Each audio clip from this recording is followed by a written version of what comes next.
In the upper left, in the teal. Coming back in that last game, he is StarCraft Life. 이승현. Is teal the worst color? I think teal's the worst color. Yes, it's easily the worst color. It's the worst color, It's the worst color. Teal is not... Nah, it doesn't do everything. In the bottom left, in the red, a champion. SK Telecom T1 Ring. 정윤종. Actually, you know why yellow might be the worst color. No, I think teal's the worst color. You know why? Is like, I know when you were playing, you know, when you were actually like a pro player in StarCraft 1, I was much younger, so my early days of StarCraft 1 were actually playing a lot of BGH, and even like for a time, like fast as possible. Wolf's mouse was actually a rattle. I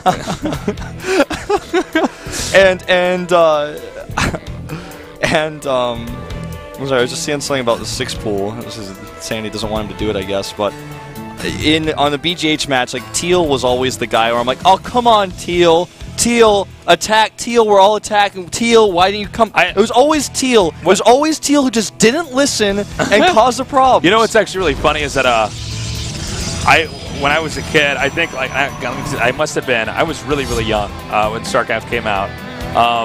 Like first came out, we got internet in the house and stuff, but I remember like we'd start out and we wanted to do 7-on-1 computer. Oh yes, comp stomp. Comp stomp, and like it's so funny because it's so ridiculously like absolutely impossible to lose. Like it's actually like. Well, here's what happens in comp stomp though, because if you play like. If you put it in top, even if it's not top versus bottom, yeah, there's always the guy who like goes DTs and then turns off the ally. Yes, this is what happened to me, and I was like so shocked because you gotta understand. Like I'm sure some of you guys are, you know, have been using the internet since as far as you can remember. You gotta understand this is like the first time I was. You got trolled, man. I got trolled, and I'm like, what? And they're like, no, and I'm like, I'm like, you gotta ally me. You need to ally me, and I'm like freaking out, and this guy just stops talking to me and starts like pumping out hydras, and then starts taking all these bases, and I'm like losing my mind. Yeah, he's like, well, he goes like, no, you're going to destroy my perfect record that actually doesn't mean anything because I'm bashing computers with other kids on the internet. Yeah, that was nasty, man, when that happened. I mean, yeah, man. On fastest possible map, or even what was it, Zero Clutter, when they kill your main Nexus, you can't replace it next to minerals, so you're like at an insane disadvantage over everybody else. I'm trying to remember how I actually got off of money maps because that was the big thing. And did this ever take off in StarCraft 2, by the way? I was already there wasn't. I think in the Wings of Liberty it was pretty popular, but not so much in Heart of the Storm. I don't think people really play fastest that much. But it was like for me when I got off of it was actually when I was playing at first. A lot of my Korean friends in school, they would like talk about Lost Temple. And I was like, what is this? You know? And I'm like, where? And they're like, we got to do the vulture drop. I'm like, the vulture drop? I'm like, ooh, like, what are you guys talking about? Where they're like drawing stuff on a paper in homeroom, and I'm like, oh, I got to get on this regular map stuff. Like, I got to go play Lost Temple. I actually remember looking up online these tournaments, and I saw, and that's actually when I found the first famous circuit player, Guillaume. I remember looking at this and I'm like, oh my god, so there's tournaments for this. And I accepted it to all be BGH, and then I see that it's not. And then there was an article explaining, this is like long, long ago. I can't even remember the name of the site. Just explaining that, you know, basically money maps are just not, because you're not forced to expand, it actually like breaks the fundamentals of the game. Yeah. Kind of, you're actually missing out on a critical part, which is like basically trying to deny somebody another base. Yeah. And not just making 30 cannons. And money maps are a great way to learn, you know, how units interact with each other. Did you know that Hydra started out on money maps and played money maps for a long time? And that's probably why he's such a good macro player, but does lose the cheeses a lot early on. So, guys, our Brood War history side, or at least like the earliest parts, we have a Stargate here, and a third base up for life. Not a greedy double hatch before pool base, so. Not the most economic you could do.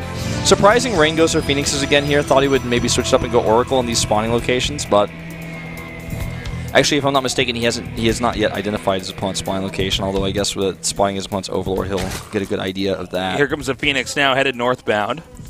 Let's go ahead and see if he actually goes for several more gates along with the Robo that he just made. Yeah, we just keep seeing this build on this map. It's been very popular today. So, and you know, considering that. Basically, we're only casting PvZs today. Yeah, seems to be that way. Possibly a PvP next. And everybody's been doing this strat on this map. I really want to see exactly how each guy does it a little bit differently. All right, so he's sending the Phoenixes in now. Just going to try to pick off as many drones as we possibly can. One thing that's really annoying about the Phoenix harass early on is you really can't stop the drones from dying early. There's just not a lot you can actually do This is about true. it. Because the Phoenixes can just take so much damage. Now here are the gateways. He's still on 2 base, so this looks to be the build that we've been seeing all day today. Yeah, I mean, it's not a bad build. Let's see if he goes with any variations here. I mean, he's clearing up those lings at the Nexus. At least he's doing that much. Okay, Bay goes up. Yeah, 4 gates. this is the strat today, guys. It's a good strat, but so far the Zergs have been able to manage it pretty well. Nice, gets an Overlord kill there. And I don't think he's going to commit to the Zealot drop. Well, he could. I mean, Okay, actually everybody else is getting 4 Phoenixes, but he went up to a 5th here. 5th one, yeah. So a little bit of variation and no Warp Prism, actually. So it's the same style, but it's a little bit more passive, and it's with a quicker 3rd base. Which I like. I think this is the better way to play it. And this is how Rain normally plays it. The way he tried to kill that base last time they played on this map. Well, I also think that the Warp Prism play wouldn't be as strong on this map because of the location of the ramp. Yeah, exactly. The outside expansion. The best place to drop is the backdoor base if you're going to do that. So yeah, and then that's not even that hard. I mean, you have to have 2 force fields to wall that off. Exactly. It's just not going to work out. So, I mean, taking the base here is a much better choice than what he did against Solar in the first best of 3 tonight, in my opinion, on this map. So, he's actually killed a lot with these Phoenixes and hasn't lost anything yet himself. So, perfect game so far here for Rain when it comes to units lost. Or the lack thereof, I should say. Now, again, we haven't seen Life playing that well today. That last game we saw was pretty weird. That was a game where I actually Rain should have run by any measure, but then he wasn't prepared for pretty much the only thing the Zerg can do besides Nidus after that moment is the Ro16 attack at the front. That was a bit of a weird game. Yeah. I'm glad we get to see like a little bit more standard here. I'm still favoring Rain going into this one. That last game was just kind of wonky. I'm really watching this game to see how Life's going to play because he's just had so many bumpy games today. Look at this resources lost. He's now killed 1,081 minerals worth of resources. It's pretty impressive. Well, the Phoenixes have definitely done a lot more damage than they can do in a lot of the other games we see here. I wonder if it counts as a resource loss if you kill a drone that's carrying gas. I'm really not sure. I don't think it does. I don't think so. Although they should actually put that in there because that's technically money that was never returned. Yeah, I mean, I don't like, for example, repair resources aren't cost as resources lost, but like they basically are. Oh, nice here. That's a lot of force field spent, but like, you know, style points. Style points right there. Style. That was a triple axle spin if this is ice skating. I think that's what we really have to do for these sick plays is start talking about them like they're ice skating, Wolf. Yeah. I just don't know ice skating Did you guys terms. know, actually, that Wolf, before he came out here, was a professional figure skater? Did you guys know that? I don't think most people know this about me, but like, the thing is, I just don't know what they're called, even though I knew how to do them. I was like, yeah, I did the thing where like I spun around and then like she caught me, like, and I was really good. Before Wolf came out here, he was Wolf's older sister is in fact Tanya Harding. A lot of people don't know that, but yeah, that's not. That's also true. Yeah, that's also completely true. Like, I'm not really bragging about it, but yeah, I mean, I just like to keep it low profile. Phoenix is not so low profile, but they do get out of here.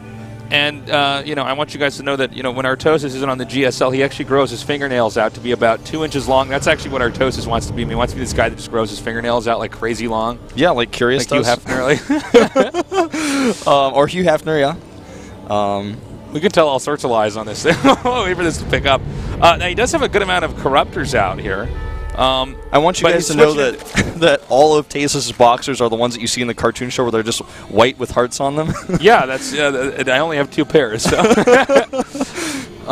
So we have the Zealots now coming out. I'm going to be really surprised if this works, but it might. I think he's actually going to walk the Zealots all the way across the map and maybe hit an expansion.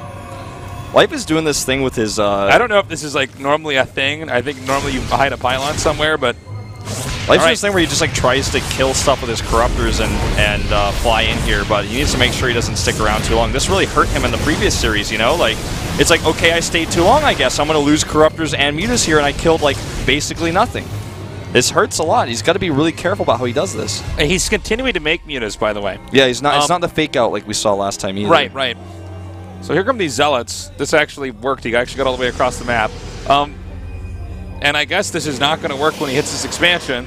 Yeah, I think he's been seen, or well, maybe not, but they've got enough lings over here to shut this down. It's only 4 zealots. I don't think you should kill the hatch. Although if Life pulls a game 2 over there. Pulls a game 2, as they would call, yeah, as they say. As they say. As they say. Well, you know, from here he's actually got his Phoenix a little bit out of position, so maybe he can unpower the Stargate now. Here's comes some mutas, or as Artosis likes to call them, mutt-mutts. Yeah, mutt-mutts. So he always calls them that. Yeah, he always calls them mutt-mutts. Everybody thinks it's kind of strange, but like, he still does it. It's just, it seems like it's, you know, well, I guess it is the same number of syllables as does. It's not as weird as when he calls lings linger-dingers. But yeah, here's some lings when Artosis likes to call them linger-dingers. Kind of a weird nickname, but I mean, whatever. Everybody's got their quirks, so. Yeah. This base may actually be forced to cancel. Yeah, I think it's going to be canceled. Yeah, absolutely. Boom. Oh, no cancel either. No, ouch. Ow. Yep, you got it. He actually got that destroyed. Rain and Life are having off days today. Yeah, he's going to lose some Corruptors here, too. Always sticking around with that Corruptor Mutaball like a bit too long. Kind of like that friend that you invited over for the weekend, but he asked if he could stay until Tuesday. Oh, I love that when I had it. When I was like, it was one of those situations where I'm like at my friend's house for like 8 days or something. His parents hate me. His parents are just like, isn't he going to ever leave? Yeah. And I'm like, I don't know, my dad says it's cool. my dad, yeah. It's always dad that says it's cool, too. It's not mom. You got to ask dad. Like, when my mom's not home, like, Dad said it was okay, Mom. Okay, he's going to lose all these Corruptors. Yeah, this is actually starting to look pretty painful because he doesn't have a gas bank, and now he's going to lose his mutas. He's chasing them all the way across the map, and they are one-shotting those mutas. Yeah, this is it's starting to become a pretty expensive trade for Life. Well, he's not actually getting anything out of the trade. This is almost a highway robbery. I think this is going to be a game where we're going to look down and Life's going to suddenly realize that his fingers have slowly turned into bananas. Yeah, this happens from time to time. Banana You're fingers. always on this. Yeah. I think this is a game of banana fingers right now. Top banana finger expert here at the GSL. Yeah. No, this is definitely a case of banana fingers. He's like, I can't hit the keys with my banana fingers. Well, this is good Blink Stalker micro. He's going to need some good force fields. There's actually a lot of Zerg here, but the Protoss army is just too strong. Yeah, well, all the core units are not being killed off here. The Void Ray is still there. The Colossi are still there. There's just like a million Phoenixes, actually a million Phoenixes here. Yeah, GG. That's it, GG. Okay, well, that was a weird game. You know, when you get Protoss Air against Zerg Air, when you have an engagement that one side starts to lose, it snowballs. It's a very unforgiving situation for both parties. I have to say, Life's harassment with his Corruptor Muta is a bit sloppy. Yeah. That's what's cost him a lot of these units, I think.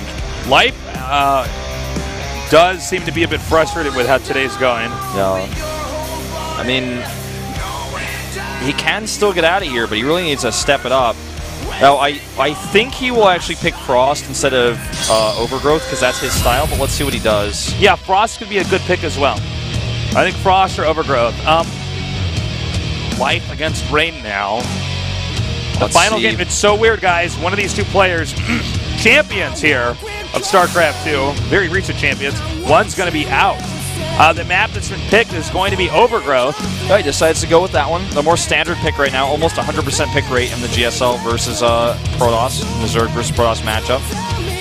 It's a great map. It's easy to take a third base, fourth, not too difficult. So Zergs like to play on this one. It's pretty easy to spread your creep between the bases. Fairly higher chance that Rain will cannon rush in a map like this. Oh yeah, for sure. He's definitely going to try it. Especially with the way the cannon rushes work on this map, you can actually hit the second and still be able to hit the third too. Yeah, he's definitely going to try it. Absolutely. We'd be really surprised if he didn't do that. Well, I'm really wondering who's going to win this. Life just not looking good. Rain playing well, but certainly not as well as our other Protoss and Zerg here, Paralyzed and Solar. Anyways, the game's now loaded up, guys. Let's get hype here for game number 3 in our 4 best of 3 to figure out who's going to be the first to be eliminated in today's GSL.